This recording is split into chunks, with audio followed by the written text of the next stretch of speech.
Hey, everybody, we're live. Welcome to the show. Welcome to the Get Good podcast. The show. Oh, gosh, I should have what's my description? Wait, hold on. Obviously, this is new for me. Okay, this is There the you go. podcast for comedians that are serious about getting good. So, whether you're trying to advance beyond the open mic scene or looking to get booked consistently at comedy clubs and more, this podcast is you. I'm comedian Carol Freeman, and I'm interviewing headlining comedians, club owners, bookers, festival judges, comedy instructors, and more to find their best tips, techniques, and strategies so that you can improve your stand up comedy and get good. And today's guest is perfect. He's all of those things. Well, maybe not the club owner yet, but he's all of those things. So I'm so excited. Miles Weber, welcome to the show. Oh, let's just do this for fun. Yay. Yay. Look at those little yellow hands clapping. Yeah, thanks for having me. It's great to be here. Yeah, let's talk about getting good, shall we? Yeah, let's get good. Also, I just want to give you a shout out. How impressed I am. What a pro you are. I think I Oh, sent the email requesting headshot bio, and literally 3 seconds later, yeah. you had that in my inbox, and I was like, this No. guy is a pro. Yeah, no, that's something I tell comics. I'm like, have your headshots on your phone, have your bio easily accessible on your phone, have your EPK if you're in the sending that sort of thing on your phone ready. So yeah, I happened to be holding my phone when the email came in, and I was like, oh, click, click, click, boom. There we go. All right, perfect. So yeah, no, it always drives me nuts when comics take forever to get their stuff over to you. So I try and not do that. It's easier to do it immediately than try to remember to do it later. Yeah, I'll put a note in my phone to do it later in the amount of time it could have just taken to just do it real Right? quick if you have it accessible on your phone. Yeah, have it That's on your hilarious. phone too. Yeah. That's hilarious. So, Miles, for people that don't know you, let me give a little bit of your bio here, some highlights here. Sure. So, we already got a thumbs up. My goal on every one of these live streams is that I want to get every one of the reactions. So, whether it's just pandering and you want to give them to me now, or just are, I don't really want the angry react, but maybe No. about something that makes people angry. But anyways, so Miles' success. Let's see, he's ranked up over 60 million views across all platforms. He's been on MTV, you guys. And let's see, a dry bar comedy special that's out now, and he's recorded another one that's coming out later this year in 2023. He's also kind of a big deal in competitions and festivals. He took first place in the San Francisco International Comedy Competition. That was kind of a big deal. They've had some really big names go through there. And also, he was the second youngest to win the competition and one of only two comics to sweep the whole thing. And Miles has also fared well at festivals, being best of the fest in Burbank Comedy Festival, San Luis Obispo Comedy Festival 2 times, and the Big Pine Comedy Festival out here in Arizona. So, hey, we got a lot to talk about. Oh, and he also runs Green Room Talk, which is a comedy coaching career and comedy writing coaching business Yes. too. So we'll talk Mhm. about that too. So excellent. A lot of things. A lot of things. It's weird when people read it off because I forget a lot of those things. Yeah, you just kind of keep going through your career and accumulating stuff. You're just like, all right, I've done a couple of things. That's fine. There we go. Awesome. Hey, and if you're joining the show here, go ahead and leave us a comment where you're watching from, where you're joining us from. And this is interactive participation. If you've got questions already brewing up, pop them in the comments here for Miles. So, Yeah. So how long have you been doing comedy? 15 years.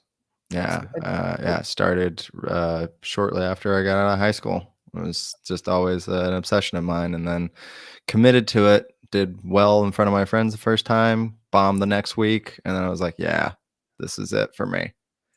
We got Mark Cornals, who is a Phoenix comedian, joining us. Hey, Mark, good to see you. What up, Thanks Mark? for joining in. Where did you get your start? Where was your first open mic? First open mic was in the Bay Area in Northern California. So Okay. yeah, I had there was a comedy club that was about 15 minutes down the road from where I lived. And I mean, where I live again, I found myself back to my hometown living again. And so I was about 15 minutes away from my then home club, Pepper Bellies in Fairfield, California.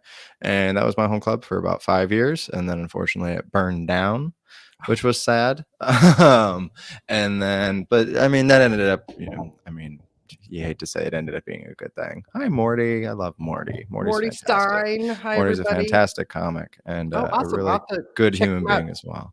I don't know Morty. Hi, Morty. Nice to meet you. Morty's great. So yeah, no, I mean, that ended up being a good thing for me just because it required me to branch out further and start working the road more outside of that city, because I was just really getting comfortable like just working there a lot and like the surrounding area. And so kind of pushed me to like, okay, well, broader horizons now, what's next? And so I kind of try and take that symbolism in with life. And when things seem like they're kind of burning down, it's like, oh yeah, because you've outgrown this situation and you probably got to move on to something bigger, you know? So, and that's what I did. And then, yeah, no, from there, it was just a matter of, working the road as much as I could. When I won the SF competition in 2015, I started getting busier and more consistently every year, and then started doing cruise ships here and there in 2018, and then was killing the game, and then shot a dry bar special at the end of 2019, and they were like, okay, it's going to come out in March of 2020, and I was like, March of 2020, that's going to be such a good month. I can't wait for March of 2020, the partying that I will be having in that specific month and that specific year. And go figure, some stuff happened in March 2020 that required it to get pushed back. But then a lot of life happened, and that was also a good thing because I was working. I think you're supposed to, as a comic, you're supposed to throw yourself on it as much as you possibly can for as long as you possibly can. But then it kind of, you get to a fork where you're like, okay, I can get all the way up there pretty quick. But I'm going to have to burn everything else down to get there, because I can only focus. So you mean like personal life stuff? Is that what you mean? Yes. Because I feel like we all kind of come to a point where it's just like, all right, do I get super busy and shoot myself into the stratosphere? Or do I have a family that I like? Because I know so many comics who are just watching their kids grow up from the phone.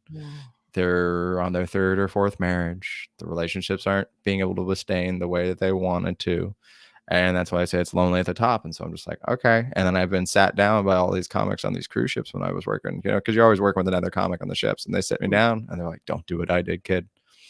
And so, and me and my wife were just like, hey man, we like each other. Like, yeah, we love each other, of course. But I mean, like, we actually, like, you're my homie. Like, I like doing stuff with you. I'm not annoyed with you in the slightest. It's just like annoying that we're both so busy.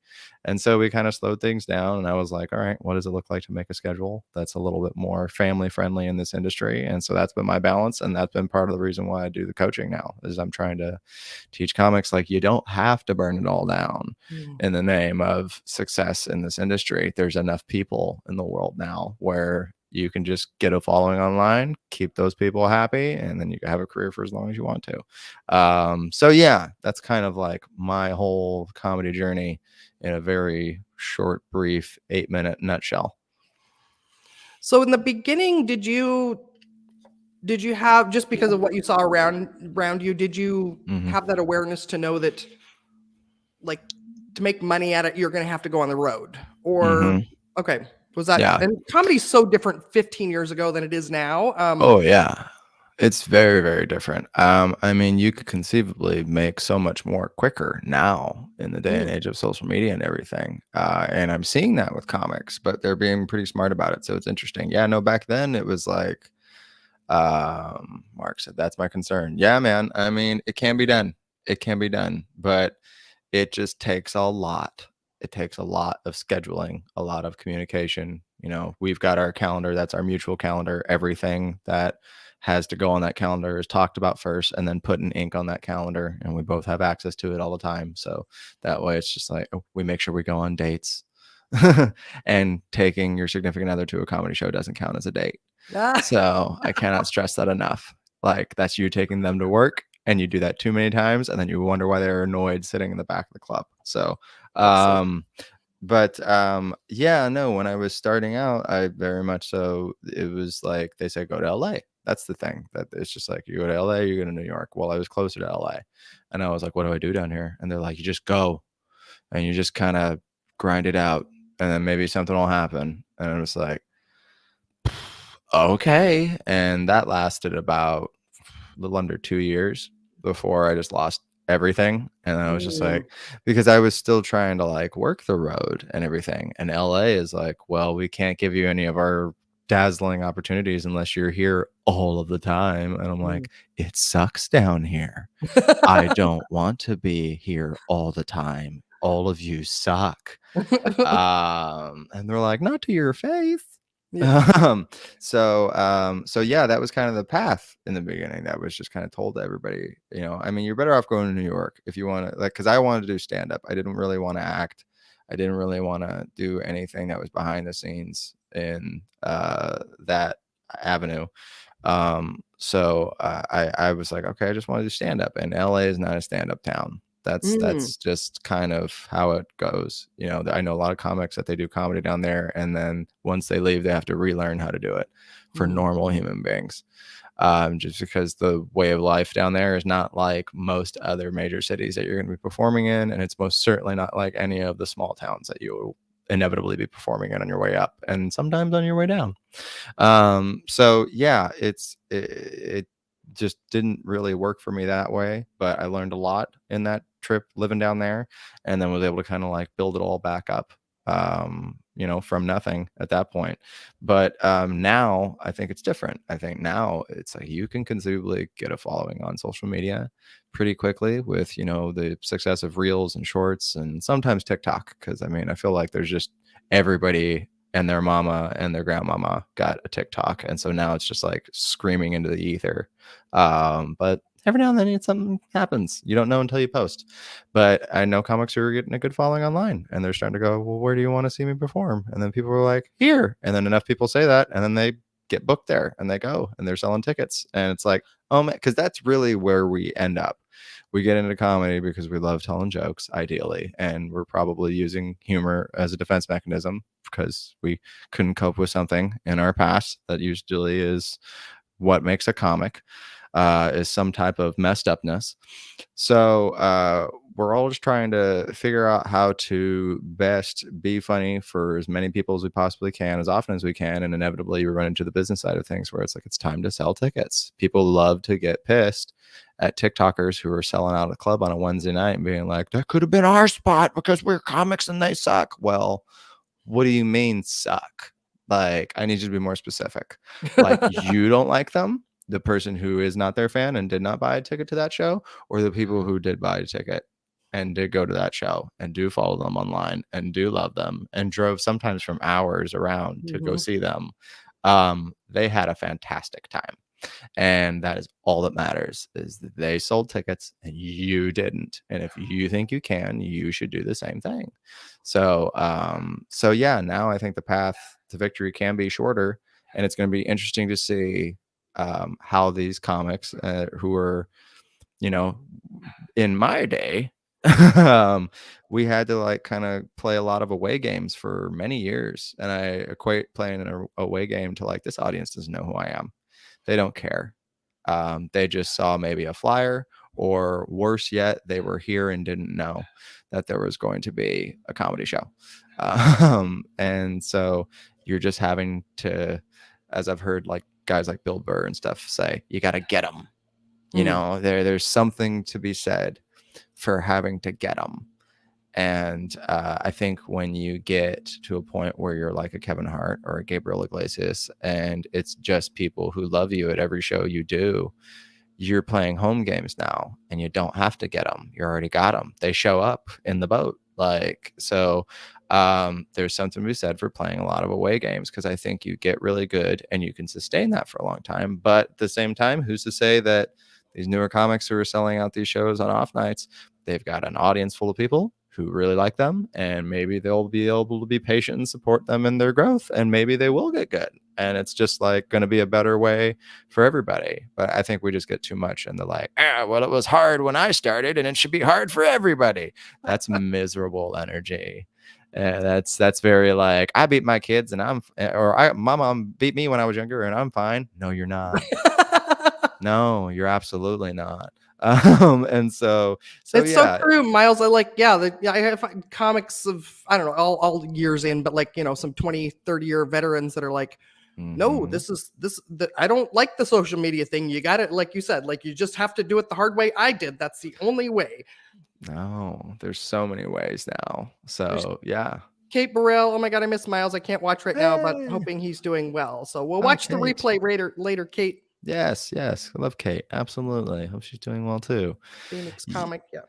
But yeah, So, no, yep. all the old comics, they'll just always be shaking their fist at the past, you know. I mean, it's just like very their generation to be. It's the very like boomer to everybody else type of relationship, you know, When which I've is heard just stories strange. about how they had it easier as well, like the triple Yeah. runs that you could get into. Like I've heard comics that I know from Seattle that would say like 3 months in, I went on the road gig as a feature and went from having 5 minutes to 25 on a road gig like that. Now I don't know many comics now that are getting that kind of opportunity, but There's not a lot of those anymore with the cost of things and inflation now. I mean, those gigs still pay the same. If you want to Mhm. do them, they're there and they still pay awful.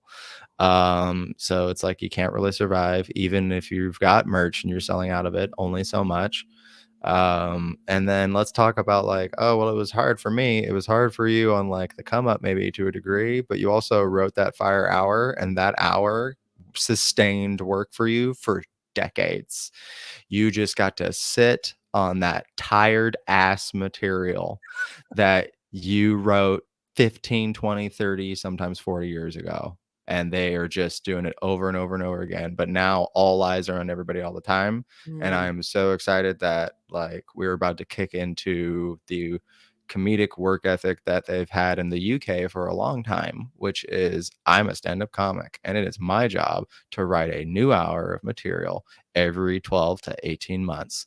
And that is the relationship we all have with our fan base out there. That's why stand-up comedy is an art form out in the UK. They treat it like the United States treats music. You Mm. know, there's stand-up comedy magazines and things like that. They don't care about your intro on the shows because they're like, they booked you here. Why would you not be funny? I don't need you to prove to me in a fancy intro all the things you've done and why I should care. You're in front of me right now at this establishment and I trust it. So you should just be funny.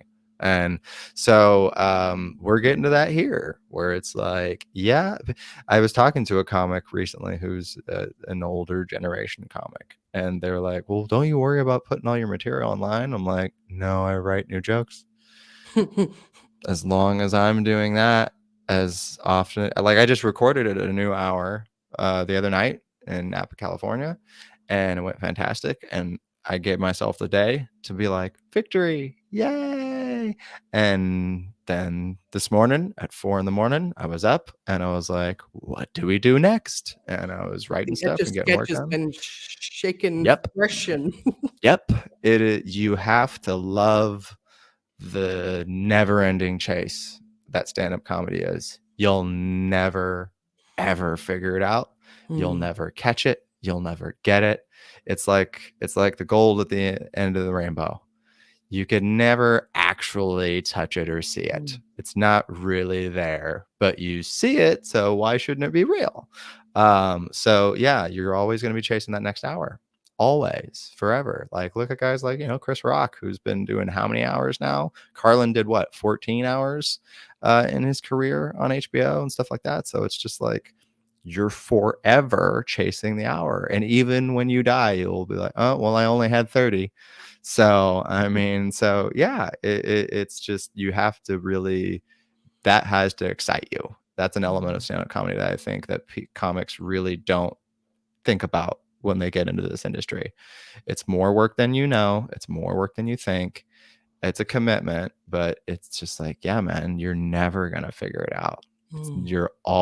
You never stop bombing. It just happens less and less over time, but you still got to be willing to take it on the chin in order to find the good stuff. So that way you're taking as many, reasonable and calculated risks as you possibly can. Of all your years, do you have like a memorable or more than one gig that you had? Maybe it was like your favorite bomb story or just something that was extravagant and eccentric or Man, as far as like gigs go, it's hard to say, especially if it's like a matter of like good or bad. I mean, because the good are usually I mean, the obvious ones are always like when you record something major, like a dry bar or a special that you've promoted and sold tickets to successfully. Like those are always just those are the easiest shows you're ever going to do. And it's weird because we put the most pressure on ourselves in those type of gigs where we're like, all right, this is a recording. It's gonna be it's like you've been hopefully doing this set and you know it like the back of your hand. And you've been doing it, like I said earlier, at away games. So this is a home game for you. It's going to be a grand slam. You're going to knock it out of the park. You should be the most relaxed for this one. The most fun shows I have are just those shitty little, and I did one last week. It was just a shitty little bar and is just like, maybe 20, 30 people there. And that was packed. And there's just this energy of just like, who cares? Like there's no real losing here. We take as many chances as we can. We've all kind of got this unwritten like law with each other of just like, yeah, no, most stuff can fly here and we don't care. Excuse me. So yeah, some of the best shows I've had were like 12 people at a club on like a Sunday and stuff like that. Some of the worst shows though, oh dear Lord, like there's every type of reason why a show could be absolutely terrible. I did a show where Johnny Jello's here. Yeehaw, everybody. What's up? Well, what's up, Johnny Jello? That's a name and a half right there. Right on. There we go. So no bad shows. I mean, there was one time the thing about when you bomb, you and those comics forever are bonded together.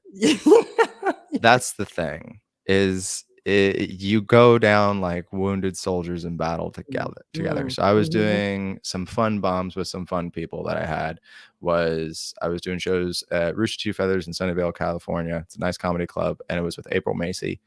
And she's a very, very hilarious headliner and such a nice lady. And we've worked together a lot. And we were working together that weekend. And Sunday, there was maybe like 20, 25 people there. It was scarce. And the audiences in Sunnyvale can be a little weird. They're tech people. So they just kind of have really suppressed a lot of their emotions and expressions. Are they more like they instead of laughing, they go, yep. Just nod. Yep. Nodders, not even smilers, just like, okay. Yeah, like that's the fact that they're staying awake is them saying that they're expressing gratitude towards you. And so the host went up. Pardon me. Stephen Haggerty. Hey everybody, he's another Phoenix comic. Glad you're here. What's going on, Stephen? Good to see you, man. First comic went up, ate a dick. I went up, ate a dick. And then April went up and she proceeded to start eating a dick. And then she stopped and she was like, when the host goes up and bombs, you're like, okay, that happens. So, I mean, they tend to be the greenest one on the bill. That makes sense. Not all for naught. We'll see what happens next. When the feature act goes up and they bomb, now it's a little strange because, I mean, like, that doesn't usually happen that way. It's a little odd that it happened back to back. But okay, we'll see if I can do my job and see yeah, tech guy confirmed that they do. All they do is nod. And she's like, so let me see if I can just get it back. But when the headliner starts to bomb, I don't think you guys should do this ever again. Like, I don't think maybe this isn't your event. Maybe you guys are like library people. You should just all like get together and collectively go to the library or like ride a bike or sell lemonade. Like, never go to a live event where people are telling jokes ever again. Can we all make that? And so she just roasted them for being so ridiculous. And so, but we still talk about that one. That's one we still talk about. And another one that I love is I don't know if you know the comic Dave Nihill. Yeah. Yes, Irish Dave. comic. Oh, Dave is amazing, and he's killing the game right now. It makes me so happy that he's doing so well. He's on my list. If I just a little tiny story is like I read his book, and he was like I was a fan of him from his book, and I was in San Diego about 4 years ago for a conference. And he turned out, so daytime, it was like social media marketing world, 5,000 people there, like 10 different events you could go to every hour of the conference. And I walk into the session I picked and he was hosting, like he was introducing the speaker. And I'm like, oh my God, super fangirl and so excited. And then, so that night I got some guest spots at Madhouse in the back room, whatever. And it turns out that I think he was featuring there that weekend in the front room. Okay. And I was like, oh my gosh, it's destiny. Look at us running into each other. And it turns out, so I got to see him all weekend at the conference and, a couple of shows at Madhouse as well. So anyways, like No. I would love to have him on. He's probably too big right now, but anyways, if hey, Oh, Dave, if you're watching, we'd love to have you on the show here. So well, we'll remind me and we'll talk more about that okay. after the show. I'm sure that he'd love to. He's one that I talk to regularly about, like, every month, like, hey man, how the show's going? What are you doing online? Like, what's happening? And he has always been, we are open with each other's playbooks, and I'm always grateful with comics who are always trying to help other comics. And he's just like, pay it forward, mate. Like, he's such a good person. Like, so love Dave. Him and I did shows because he relatively started in the Bay Area doing like stand up, as an adult. And so he was starting on the Bay, and it was, God, like this was like probably 12, 13 years ago. And he was hosting, I was featuring. There was an older comic who was headlining, and the audience was older. And my least favorite audience is rich old white people, because I grew up in a poor community and it was very, very ghetto in a lot of ways. And so I don't really have anything to connect with rich ass entitled old white people. And so Dave went up, bombed. I went up, bombed horrifically. Like, no one liked me. And at that point, I think I did 5 minutes over my time. And I told them, I was like, I know I needed to go 5 minutes ago, but I stayed just to show you people I'm not afraid of you. And so they hated me. And then the next comic went up, but we saw his he had his set list written out with Sharpie on a card, and in the middle of the set list, in bold letters, it said fish sticks. And he proceeded to go up, and he did like 10 minutes on fish sticks, and it annihilated. Oh dear God, I'm sure 6 of those people died. And he just, and me and Dave were just looking at each other like, fish sticks, man. Like, that's what we didn't know. And so we got the master class on pulling folks in that night. Apparently they just wanted some fish sticks humor. And now to this day, when Dave and I see each other, we're like, fish sticks. Yeah, man. Like, so, and we call each other fish stick funny. So, because that's how you got to be now. So yeah, no, when you bomb, there's something beautiful about the camaraderie of you and that comic are going to always have that bond together. Johnny's saying that if you make a small crowd crack with laughter, it feels like Superman level. And then he's also doing a phonetic spelling of fish sticks. Fish sticks. Fish sticks for the win. Yeah. All right. Exactly. There we go. Perfect. Let's see. Well, so take us back to how you got your first Dry Bar special. Did you seek it out? Was it on your your comedy punch card goal list? Did they just approach you and surprise you? How'd that go? Yes. So, well, I always knew I wanted to do some type of widely recorded or, received set. I feel like that's what we are. I grew up watching Comedy Central Presents and all that stuff. And so I was like, oh yeah, something like that would be amazing, and so there was a lot of no's before I got to Dry Bar. Before Dry Bar was a thing, I was submitting 5-minute sets to late night shows because I had scratched and clawed to get the emails of every late night booker.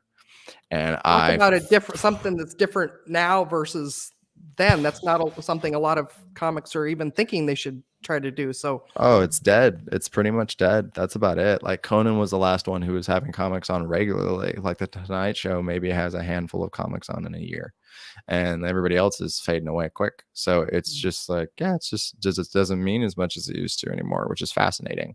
It means more to probably get a set on Don't Tell Comedy on their social media now than it does to do anything on a late show, which is fascinating. But that was what we were doing at that time. And so for years, I emailed all of them. I got told no 2 times by all of them. And then Conan's booker had been he gave me one email reply that was like notes, like all this stuff, but this one bit might work. And Mm. so then I was like, oh, let me try and build a set around that bit then. And I just kept emailing him for like, God, 2 years. And then finally he was like, stop emailing me. Oh. Just, I was like, do you need like another clip? He's like, no, Oh. just stop. Just don't unsubscribe. Please never email me ever again. Oh. And I was That's just like, fuck, okay. That sounds There's like a just a dating story too. Like one time you got mhm, one date and they were mhm. but we're gonna have something. We're gonna get married, aren't we? And like, no, no. No, yeah. No love at all. Yeah, not even like dry sex. It was just like, absolutely not. The cops are on their way. I'm like, oh, okay. We're still out at a public place right now, and I don't have my dick out. They're still on their way. Okay, it's that bad. All right, that's fine. So yeah, so um, Well, I got talk about hard work, Miles. I mean, that's persistence, but that's part of the game. Is that you've it got to, is. get the thicker skin, and if you say no, like just try other avenues. You can't take this industry personally because it will consistently do this to you where you feel very chewed up and spat out. And if you take it personally, that will freeze you from making any real tangible progress and learning the lesson from all those no's. So, I'm grateful I got those no's now. But then dry bar became a thing. And I was like, okay, well, it seems like they're just doing clean sets. I could do that. So I wrote the set. I was just kind of like, all right, well, if I was going to do this, it's like what, 20, 25 minutes, because when they first came out, it was like 45-minute sets. Mhm. And so I was like, where I was at then, that seemed long. Like now I'm writing a clean hour and a dirty hour every year and a half or so. So, but at that time I was like, oh, okay, that seems like a stretch. But then they made it 20 to 25 minutes. So I was like, okay, well, what do I want to write about if I was going to write about me? And then it was just like storyboarding everything to do with, me as a person and things like that. So that way you have that good foundation. So that way you're answering the question of who are you and why do I care? So that way in specials in the future, you can then start dealing with whatever hot takes or things like that you have that are observational. But first we got to be like, why do I care? And so I was working on that for like 8 months, 9 months. I had gotten a really good tape of me doing the set at a comedy club, thankfully. And I was sending that to the booker for a while. And I went through every comic who I knew who had filmed one. And I was like, can I get your name as a rec? I'm just getting a list together. And I think I went through and I got 31 or 32 names of comics they're like, yes, absolutely. But apparently one of the comics, Ooh. Key Lewis, he he called the guy who books the dry bar shows. And he was like, if there's one comic you got to book Miles Weber. Oh, And I thought this was gonna go the other way where it was like this one guy said no. he's, oh, no. If he said, if he was a dick, then I would probably not said his name. But no, Key gave me like the golden vouch. Oh, that's And great. Key is friends with that guy. And so I got a call in October 2019, and it was the booker, and he's like, hey, I had somebody fall out this Saturday, and I think it was Monday, and he's Mm. like, can you do it? And I'm like, yep. And so I had shows booked, I think in Chicago at a comedy club, and I had to call them and be like, I can't come this weekend, I'm so sorry, but I have to do this, and I hope you understand. And I don't think they did because I've never worked there again, but um hell with it, right? So yeah, I was an alternate and then ended up filming, and it went fantastic. And then it finally came out on the app the end of 2020 in November, and then they released it on YouTube in I think April of 2021, and it got one of the top 10 for that year for their specials. I think it was like number 8 on the top 10 list. So I was like, hey, not bad for an alternate. No, not bad for somebody who wasn't supposed to be. And so that kind of made it feel a little bit more significant to me. Miss Was Quota is saying nice. Thanks for being here. She's a Phoenix comic too. Thanks, Miss Quota. I appreciate you. So yeah, no, there was something to be said about like I wasn't supposed to be here and I got here and I was able to make a good impression. And then I filmed the second one with them this past October and still hasn't come out yet, but it's supposed to come out at some point this year. So yeah, no, that was always definitely something I wanted to do that ended up kind of falling in my lap in the right way. Cause I mean, I felt like I said, the Comedy Central presents the half hours for the thing. But I mean, with commercials, it's like a 20 to 25-minute set. So I was always like going, that would be cool. And you tell yourself it has to be that exact thing. And then you start going out for the late shows and you get all these no's and you get frustrated. And then ultimately, in the end, here we are, 20 to 25-minute set. You're doing it. It's going to be released. About as many, if not more people see these than see the Comedy Central stuff nowadays anyway. And so it's just like, oh, it kind of weirdly worked out. The thing I wasn't ready for was when you've got a goal that you romanticize for so long, Mm. it can never live up to what you've thought about Mm. because you've thought about it every single different possible way. And the overthinking of every single possible different way, you're going to have that great night and you're going to get that feeling and it's going to be great. But then the sun comes up the next day and life just kind of keeps on going. And you're like, but the credits rolled. What do I do now? You got to keep on living. What are you going to do now? And so I was very depressed after I did the special. Yeah, because I was just like, what do I do now? What happens next? Oh my God, it's over. Like, so yeah, there's just weird feeling. And apparently it's a thing because I looked it up and I talked to my therapist about it and I've talked to other entertainers about it. And it's called post-accomplishment depression. Oh, wow. And it's something that a lot of writers get. You know, they write that #1 New York Times bestseller. And then they're like, shit, what do I do? The lady who wrote Eat, Pray, Love, she did a TED Talk, I think, about it, where she wrote that book. And then everybody was like, this is our jam. Write something else. And she was like, oh no, what do I do? And so she just went into like a crisis mode because it's like, yeah, what do you do now? And so, yeah, you just kind of that. And that's why I said in the beginning, be at peace with yeah, like chasing the next high, but you gotta be at peace with the fact that you're never gonna get it. So it's just the chase has to fulfill you. That's just it's a game you're playing with yourself. It's putting the carrot on the stick on the string in front of you on the treadmill, and you just gotta be at peace with the fact that that carrot is always gonna be just in front of you, just out of reach. But that's the game that you've agreed to play with yourself. And so the sooner you can come to terms with that, it gets a lot more rewarding an experience on a day-to-day instead of chasing those little highs. Alicia Hillman is saying PAD for post-accomplishment depression, a new kind of depression for my collection. She's a brand new comic in the Phoenix area. So, well, if she's collecting depression, she's going to be a very good comic then. that is a fact that I wish was more of a joke than a fact. Yeah. Like, yeah. Oh, well, so from that story, class, what can we learn?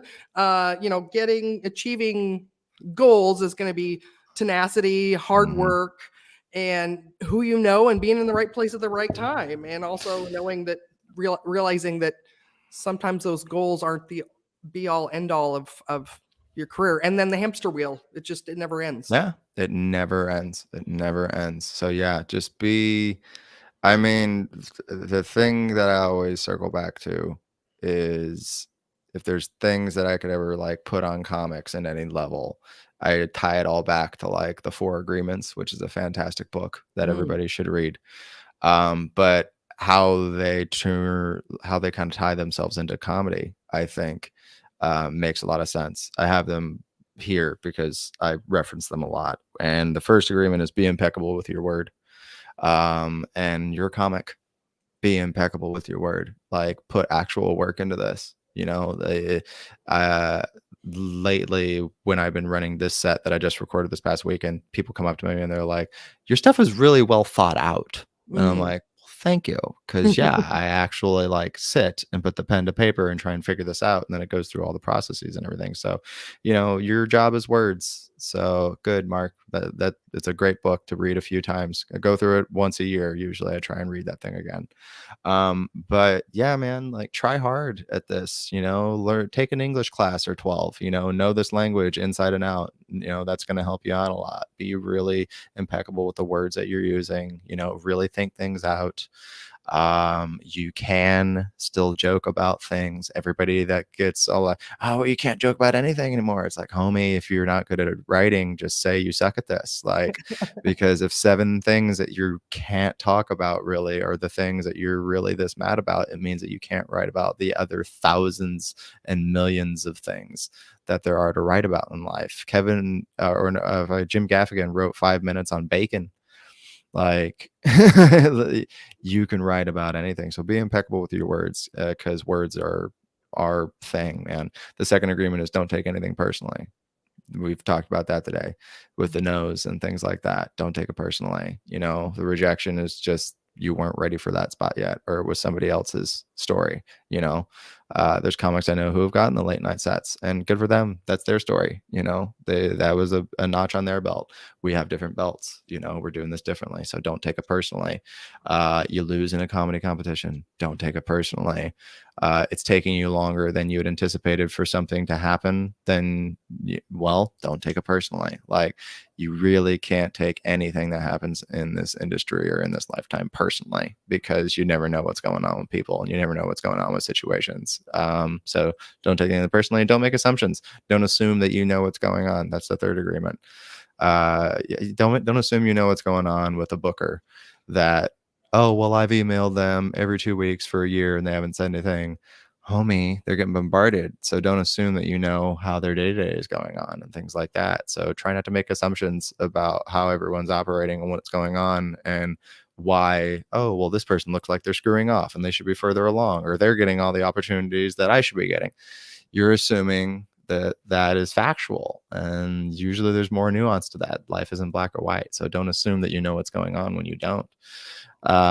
Morty said, I think the moral of the story was that you were prepared for the opportunity, whether it was last minute spot or not. Yes, that's another big moral of the story. Yeah, I mean, preparation, luck is what did Oprah say? Preparation meeting timing, right? Like Yeah, and that's very, very accurate, which also brings me to the final agreement: always do your best. So many times I have to tell comics, you are competing with nobody but yourself. You are not competing with the comics in your scene that you came up with. You're not competing with the new comics who are somehow passing you and you don't know how. When you start taking your eyes off of your own work, that's when things start to slip away from you quickly and faster and faster and faster. You can't look at everything as a competition. It's exhausting. It is going to get you in your head, and that is when everything on stage dies. So you're just competing with yourself. Do your best today. Were you better today than you were yesterday? Perfect. Even by one increment, one joke, or one line. Like, you're always competing with yourself in this industry. So you do you, boo, and no one else. You were in competition with nobody but yourself from your last special, yourself from your last set. It's just you versus you, and that's it. So those things, if you can really find their home in comedy and in your life, I think that things usually get a lot easier to navigate through. This reminds me, another episode I interviewed Benny Darso. I don't know if you know him. He's an Australian headliner. And the favorite quote from that episode was, let the journey unfold. So it fits perfectly with everything you're talking about, is that you don't have control over so many things. You're only in competition with yourself. Johnny says, water your own lawn. I think that's great. And Alicia's saying she loves the advice. Yeah. I mean, it's weird when I say I've been doing this for 15 years, because it doesn't feel like it. It feels like way less. But when I think back, I've seen a lot of comics come and go, and a lot of it was over the same type of stuff. So yeah, it's a really easy game to get all up in your feelings about, as far as like, comparing your notes and your success to others and what's going on. It's really easy to do that. It's really easy to get into fights online on these comedy boards, because they happen all the time and they're right there. And a lot of people are just bleeding their wounds out over everybody else on the internet. I get it, but the work comes from the consistency of just, hey man, keep your eyes on your own paper. Don't worry about what anybody else is thinking or saying, because you can't control that. Don't listen to the trolls online. That's the other thing. Who gives a shit? Who cares? Like, great advice. You do you, boo boo. There you go. Yeah, exactly. That's how that agreement should be written. Yeah, there are so many trolls online. There is no shortage of people who are just like tearing you down and saying ridiculous things. And I've gotten death threats on the internet from people because they're all up in their feelings about a joke or something like that. And who cares? Don't respond to them. They want your attention. They want your energy. Stephen Pressfield wrote a book called War of Art. That's another good book for comics to read, as far as like motivation to light the fire under your ass, to, you know, put the pen to your paper until your fingers bleed, wash them, and then do it again.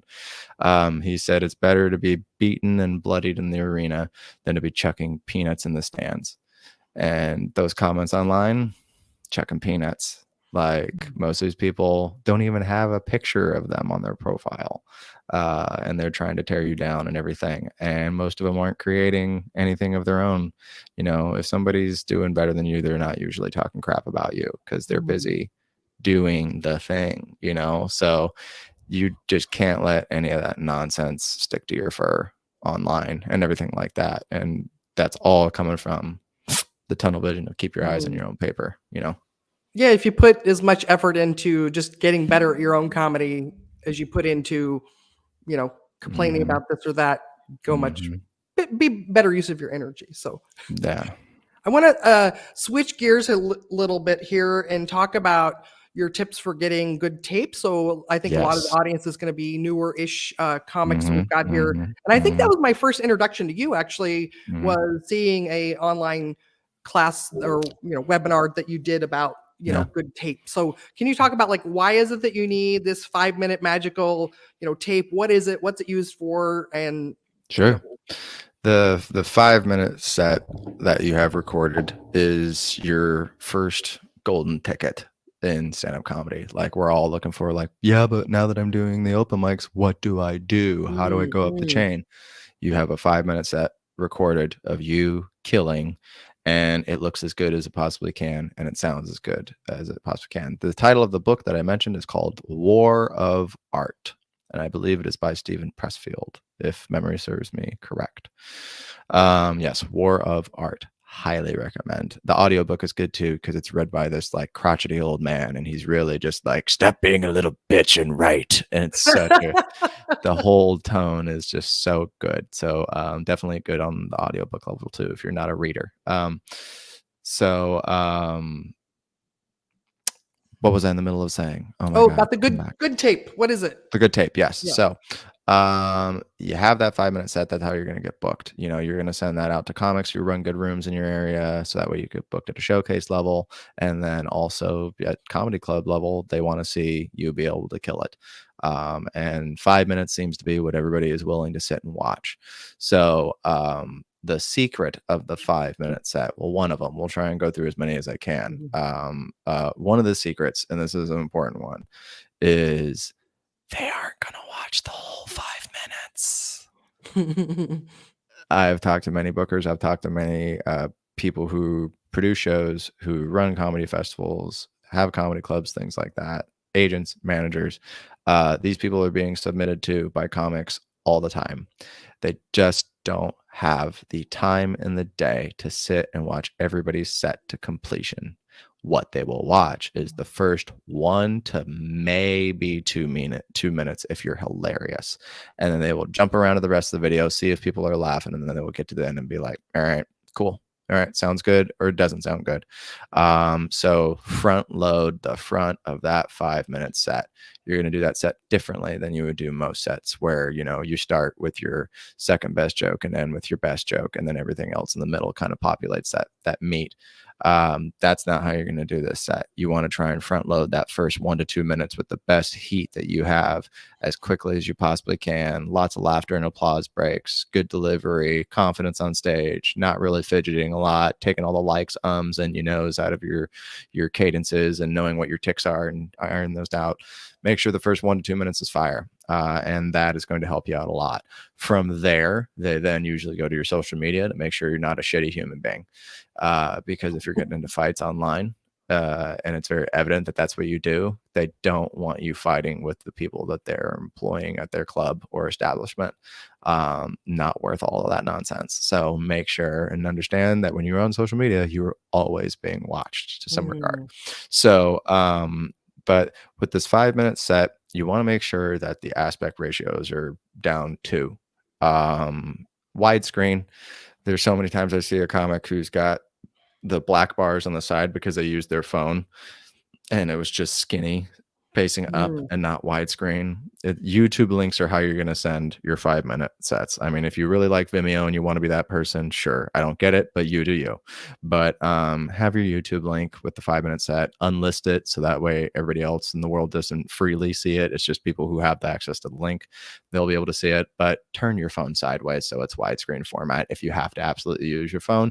But really, I mean, you kind of don't want to use your phone because, I mean, yeah, if you can get it set up in a good place where you don't have to zoom in from far away, it might be good quality audio and video, but you want to try and make sure that it's framed like waist up is the best. If it's just framed waist up, that's ideal. Second best is knees up. Third best is feet up. Usually your whole body is in the frame only if you're a very physical comic and you do a lot of act outs, and you need that to be able to be seen as far as the video goes. Otherwise, try as best as you can to be framed from the waist up or the knees up. And comics tell me like, oh yeah, but how do I know if I'm in or out of frame? Perfect. Well, if you're a person who takes the mic off the stand, take the stand, put it at arm's length over here, take the stool, put it at arm's length over here, stay in there. That is your framing, which is this stool to this mic stand. And that gives you a little bit of parameters on stage to make sure that you don't go too far out of the shot of your framing and everything like that. So make sure that it's widescreen formatted. Make sure that it's in high quality video, as high as it can be, high quality audio, on a tripod, not being held by your friend who's laughing very closely to the camera. Don't do that. And then you want to make sure that the tripod is set high so that way nobody walks in front of the camera, because you don't know how many times I thought I got that lightning in a bottle awesome 5-minute set, and only to find out that a waitress was standing in front of my camera for a solid minute of my set, and so you can't use it. Also, unedited 5 minutes start to finish. Doesn't have to be you starting a set and finishing a short set, but if you've got 5 minutes in the middle of a long set that you think would be ideal, where it's uninterrupted, that 5 minute stands alone, that's what they want to see. They don't want to see edits to where it looks like you were chopping stuff out of the middle, because they're going to assume that that was just you bombing for however long you were up there. So they just want to see a chunk, an excerpt from a long set, if it has to be that, or just the 5 minutes. So yeah, those are just a few of like the quick hit things that tend to help. Don't do any local references. Make sure that it's something that's universal, so that way you can get booked everybody everywhere. No crowd work. No club wants to see you doing the crowd work. They know that that's situational. So how do we know that the crowd work is going to kill there like it does here? And how do I know that it's not going to start a fight here? That's always what they're thinking. Nobody wants to be the first club where your crowd work goes really, really bad, because then that's going to be all over the internet, and they don't want that. So make sure that your submission clips are, just the jokes, tried and true, the jokes. You don't have to be clean, but I would be lying to you if I told you that killing clean doesn't stand out way more than killing dirty does. It's just like, and even then, try not to be so bodily function with too much of it, too much dick or fart or poo poo pee pee or titties or ass, vagina, whatever it is. Too much of that in excess. We're just like, okay, I've heard, because I mean, if you got to think, if that's something that a lot of comics are doing and covering, if they've seen that in other submission clips, they're going to be like, this shit again, and then they're just going to write you off completely. So those are all the things that I think would really help with comics in their 5-minute set, and make sure that you've got a new one every 12 to 18 months, and make sure it's current. Anything before the pandemic is just, don't send that. Your fish stick joke should be real strong too. So strong fish stick jokes, and don't burn them. Don't burn them. They don't want black fish sticks. We want to make sure they're nice and golden brown. We got a couple of the comics that joined the show. I just want to shout out to them. John Fitzsimmons. He confirmed that you got your author correct on the books that Perfect. you're mentioning. Perfect. Jason Santiago's chiming in. Don't be a toxic person. This is in reference to, the stuff that you post on social media. Yes. Yeah. Yeah. Just don't be that person in general. Nobody wants to hang out with that person. Yeah. Move waitress. Yeah. Move her. Do your best to, even though we all feel like our personal Facebook should be just our personal life. When you're a comedian or any kind of wanting to be a professional artist, your personal Facebook isn't personal. And like you said, that's one of the newer things that's different, is that the bookers are going to go look like, is this person causing a lot of drama? Do they look like a comedian? If I look at their page, does it look like they're actually going out and doing comedy, or are they just using it as a personal space to post their beefs with everything? And that's where I tell comics now. A lot of comics are like, should I have a Facebook fan page? And it's like, yeah, get a fan page. Get a fan page now. Pressfield also narrates the book. There you go. Pressfield. That's why he got all that angst in his voice, because he's just like, this is my shit. God, what did I just say before that? We try to keep the shout outs to the people watching. I appreciate them here, but it also interrupts the flow. It's almost like I'm heckling you with your you're good. What were we just talking about? What was the last thing you said? Let's see. We were talking about the fan page. Yes. Yeah. Facebook. Yeah. Yes. Have a fan page. Yeah. Get a fan page now. If you're like, oh, well, I don't have anything to post yet, that's fine. Just create the fan page so that way you have it and you're ready to post, because keep those things separate. Like you should anyway. My private Facebook page is people I know, comics I know, who I've worked with personally. And then I got my fan page for everybody else. So that way I can keep my own personal life. I want to share pictures of my wife and my kid. They get to keep their anonymity and I get to make those posts private and everything. And so, yeah, that is something I tell a lot of comics about. Like, keep it separate. Have your Facebook fan page. Get that going. Get that rolling. That's where you do the same things that you're doing on like Instagram and TikTok and YouTube Shorts and stuff like that. But yeah, keep them separate for sure. Have your personal life and your onstage life, and be able to turn it down and turn it off. I remember when my wife and I were like, relatively new to dating each other, but we were friends for 3 years before we started dating. So we knew each other well.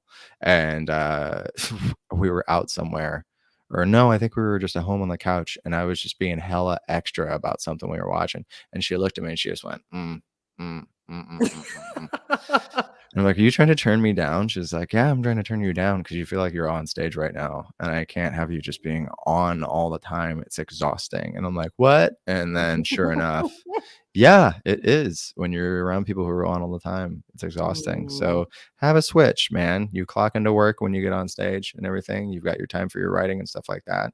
But yeah, people always tell me, they're like, you're really quiet when you're just like hanging out. I'm like, oh yeah, no, I turn it up to 11 when I go up there, and then when I come back off stage, I turn it up back to like a 5 or 6 or 7, man. Something that's manageable and normal, because otherwise it's just like, it's hard to have an honest conversation with us all the time when it just feels like we're just mining for jokes all the time. So you got to be able to wear different hats. That's going to be important too. Well, speaking of that, yes, walk us through, what's your writing process at this point? Like, how do you take, jotting down an idea, premise, taking it to, a good solid joke that you would tell it on a recorded special? Sure. So, I mean, it starts off as a thought that I'll text to myself. And so I'll just have the thought. And then at some point, you should have somebody that you're bouncing these ideas off of. Ideally, it's a comic or somebody you trust comedically or creatively. So I've got a couple of comics who I bounce ideas off of, and they bounce ideas off of me. And then everything goes through my wife too. She helps me write as well, because she gets it. When we first started dating, we were in the car 12 hours going to a gig together. She just turned her body to me and was like, tell me everything you know about comedy. And I did for 12 hours. And so she gets it. She understands. So it goes from the idea to just talking about it with the group. And then they kind of give me their thoughts on it. And then I'm like, okay, I can go this way. I can go that way. Then it goes brainstormed on a sheet of paper where I'm just kind of like breaking it out chunk by chunk, where the places it could possibly go, where the places that it might be worth mining for jokes that just seem like interesting and funny ideas.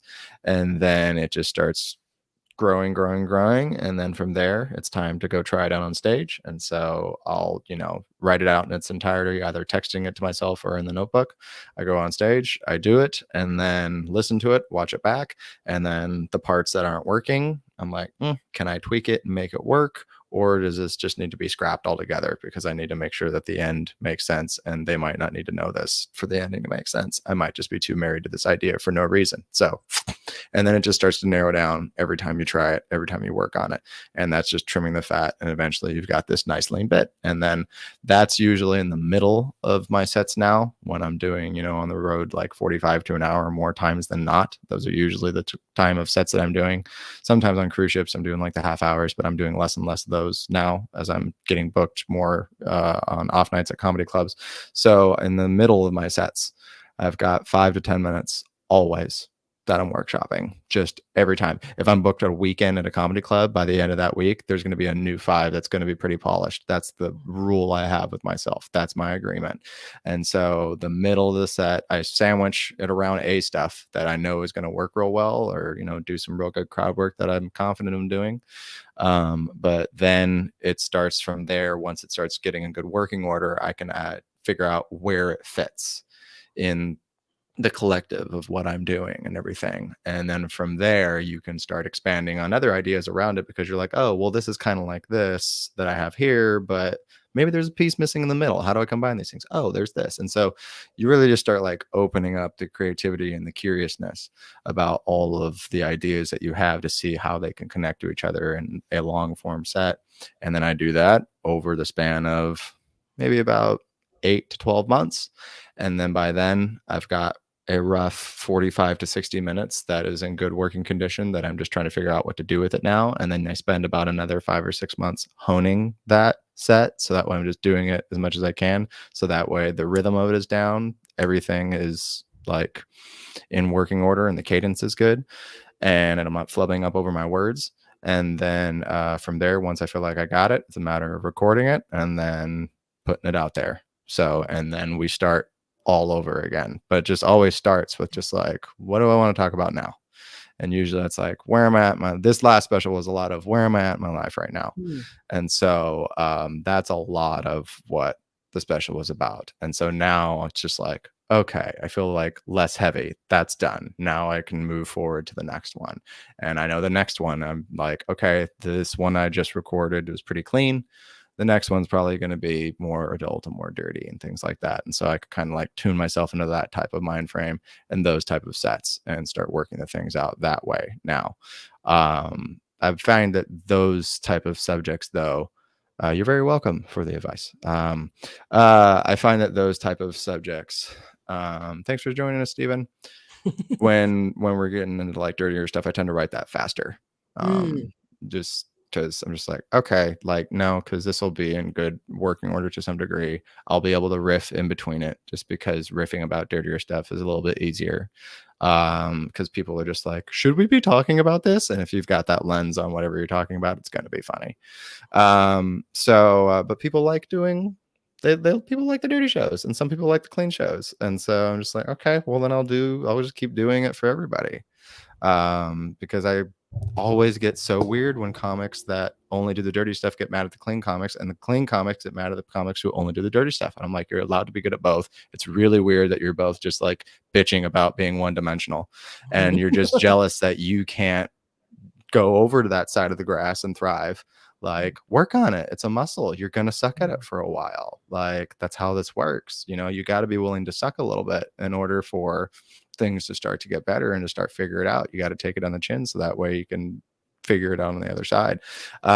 So yeah, that's kind of how my thought process is, always just in that cycle. Always. I am always working on something. If you see me at the club, best believe there's going to be some new shit in there that I am trying to figure out and trying to piece together and trying to work on. Like, that's where it goes, is in the middle of the set.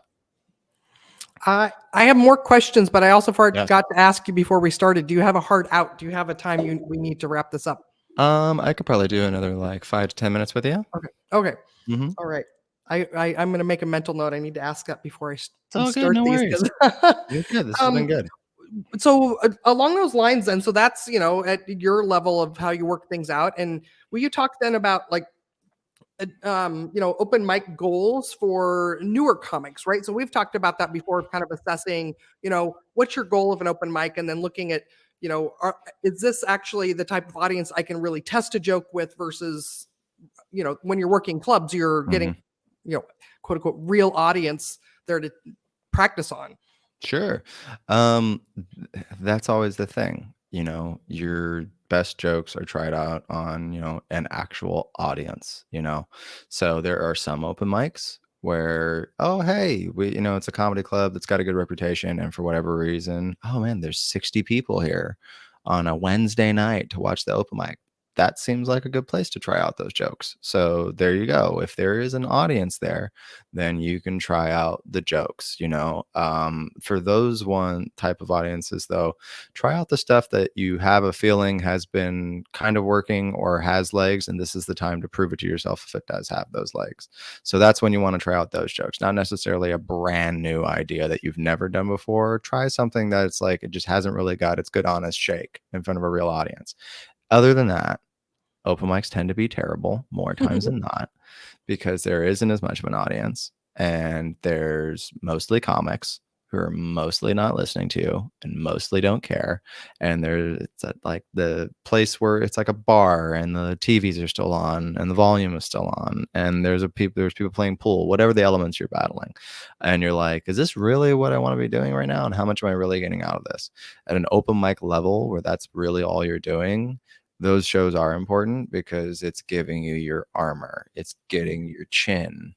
You're getting, if this is boxing, this is you sparring and getting used to the feeling of getting hit. So that way you keep throwing punches back and you don't just cower in the corner and quit. Like you need to be able to bomb and not take it personally. They didn't not like you as a human being fundamentally. They just didn't like your jokes. You have to be able to separate that and not take it personally because we are putting our chin out there every time we tell a joke. You could play a song, and in 3 minutes when that song is over, you're going to get people either to clap or they're going to ignore you. That's about it. At the end of this joke, I am going to know what you all think. And then I can't just stop after that based off of your reaction. I have to now tell another joke. And I have to react like you loved the last joke, even though you might not have. So we are constantly putting our chin out there. It is very important that you bomb at an open mic level until you stop caring. And then once you stop caring, it's usually when you kind of have this freeness about your set and this conversationality about your set that is really going to help kind of get you past that hump into getting booked at showcases and then as a host and then as a feature and then eventually as a headliner. So those are kind of like the chain of commands at an open mic level. You want to be trying to figure out how to get to that next level, but make sure that you're being smart about it. You're there to network, be homies with the comics that are there, get to know your scene, find your writing buddies, everything like that. People who you would mind not being in the car for hours on end, going to the next gig with each other, and you don't want to kill them and they don't want to kill you back, So I would say if you're in an open mic level, those are all some things that you would want to take into account. As far as, and if you find a seasoned vet that comes and rolls through, listen to them. Hey, you want to go to Denny's? It's my treat. Let me bend your ear for a little bit. We were all willing to give as much advice as you're willing to ask for. It's just a matter of you being down to ask and, connect with that comic on a human to human level. So those are the things that I would look out for at an open mic level for sure. Such great advice. This packed hour plus that we've got here, everyone. So I just want to end on we share a little bit about the comedy coaching that you're doing, the green room talk. Is that what, am I getting it right? Yes, green room talk. I'm thinking it's going to be kind of evolving into a little bit more. Right now, that is the website, greenroomtalk.org. But it's going to be taking new form as Green Room Talk University.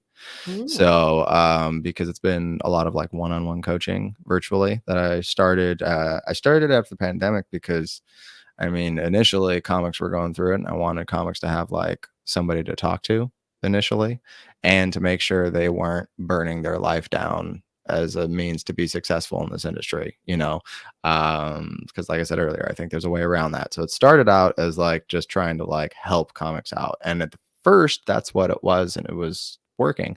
Then as things started to open up, it grew more into something else, because you can't just like lead off with the mental health stuff with comics. We tend to get a little bit shy about that type of stuff. Then it became, well, like, I could totally help you write. And then it was a matter of like not realizing that comics didn't have a lot of just like the basic writing tips and tricks and formulas and things like that. And some of the stuff isn't in books that I've read, about stand up. It's like other ways of thinking about things. But these are just tricks that I've learned from comics over the 15 years I've been doing this. And it seems like we're all doing a handful of things just in our own kind of unique way. So I started teaching them how to write better and working with them on their jokes and punching their stuff up, and then helping them on the back end with their business and their social media. And so now I'm, there's comics I edit clips for. I help them manage their social media. We've helped them like pick their lane on social media about what they want to do, how to edit certain things. And then from there, they're like, oh, I'm starting to sell tickets now. So what do I do here? And then I work with them on that and how to market themselves in a smart way and how to get their website looking and things like that. So it's just like top down, something that I wanted up and running when I started doing stand up, as a means of like not throwing everybody to the wolves. It's like we're throwing everybody into the ocean in this industry to see who could sink or swim. And I don't think it has to be that way anymore. I think there's a better way we can go about this, where, we might be able to get people to stick around and stick through doing stand up, and really do something meaningful and really have an impact and things like that, So right now it's greenroomtalk.org is the website. So we do one-on-one coaching in that regard, but we're getting ready to start this winter. We're going to do our first semester where it's an 8-week comedy course online. There's going to be different packages, but the big one, people will be able to get one-on-one writing sessions with multiple different headlining working comics who are actually doing the things that you want to do in this industry, and not just saying they do and taking your money, because that is an all too common thing. People who write these books and have these classes and stuff, and I'm like, yeah, but I can't buy tickets to see you do stand up literally anywhere, and I can't find a special that you've ever done that you widely release to anybody. So like, why are you teaching again? It's always like, to me, like, I should learn from people who are doing the thing I want to do. So these are comics who are literally like, there are dates on the calendar. We're doing this for a living at a professional level across many different platforms. So you'll learn from us. And then we're also going to be doing like classes, like group classes, where everybody's kind of talking about their own expertise and things like that, what to do with stand up. And so, yeah, it's going to be like a course that you can go through online by the end of the year, where you're taught by the pros, and then you get a little graduation thing at the end of it to be able to show to people who are running shows and comedy clubs and things like that around the country that, like, no, we worked through this company and now we know how to be a consummate professional on and off stage as best as we possibly can be. And I think that would definitely help everybody in that regard. So yes, greenroomtalk.org.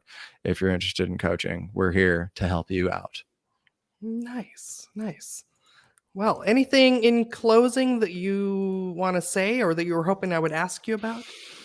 I mean, nothing really comes to mind. I mean, thank you for asking me to do this. I mean, yeah, this is fantastic that you're doing this, and as a means to, like we were talking about earlier, maybe, comics in your scene, you tell them about this podcast and they can watch and listen and learn a lot from it.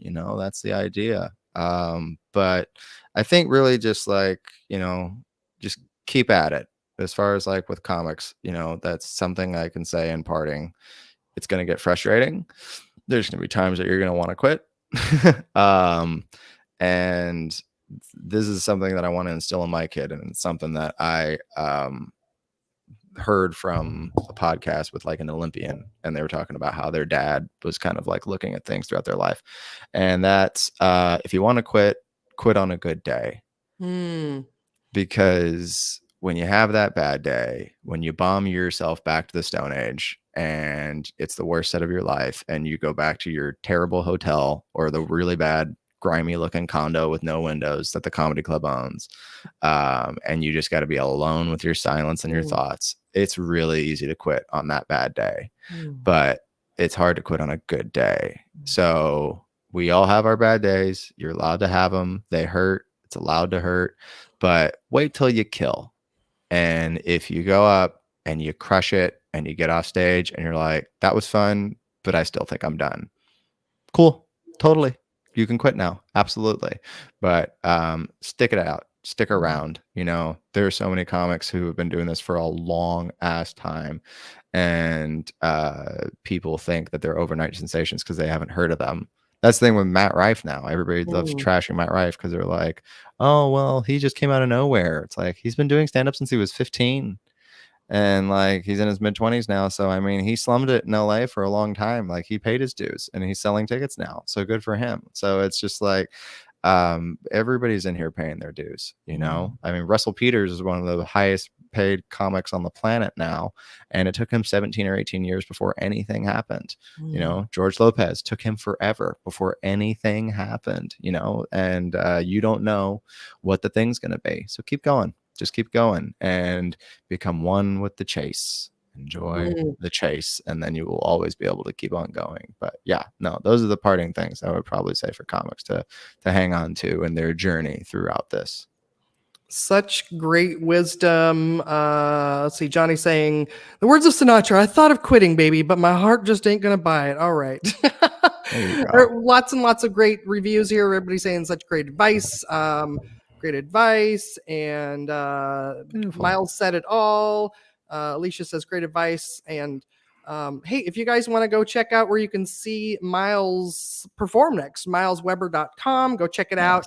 And also his greenroomtalk.org if you'd like to work with him on a more personal level too and get Yes. comedy. So, hey, everyone, thank you so much for watching, for being here, and for listening. And we'll have some more great people coming up very soon. And thank you again, Miles, for being here. Of course. Thanks for having me. It was an honor. We'll see you all next time. Oh, Ms. Quota's already following you on Instagram now too. So Beautiful. excellent. Beautiful. We'll see you all next time. Bye now.